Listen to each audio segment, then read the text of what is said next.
In a time of radicalized ideology and ethnic persecution, the emerging alliance of Israel and Saudi Arabia may at first seem unlikely.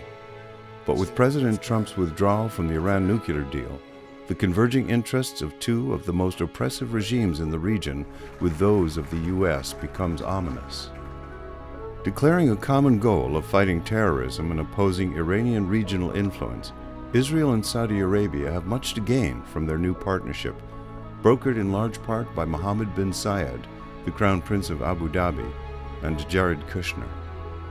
Israel gains a much-needed Arab ally. Saudi Arabia's recognition of Israel ensures continued U.S. support and validates the newly seated Saudi Crown Prince Mohammed bin Salman and his Saudi Vision 2030 initiative for supposedly more secular national identity. But what U.S. interests are served apart from massive arms sales to both nations?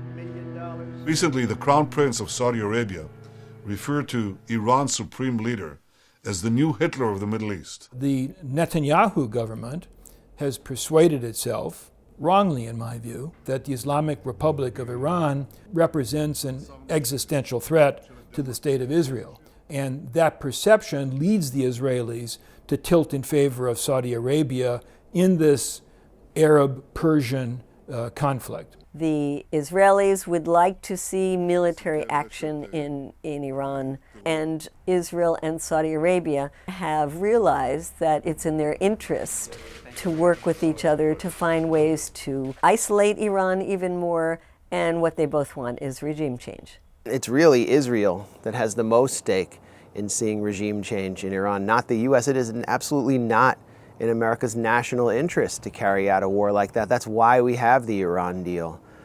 From even a purely imperial standpoint, the Iran deal is a good deal for the United States. It's prevented the nuclearization of Iran. It's obstructed Iran's ambitions to become a regional power, at least within its own periphery. And the United States can't live with it. I think that has to do a lot with Israeli meddling in our political system. But nevertheless, we're at a point now where the U.S. is out of that deal.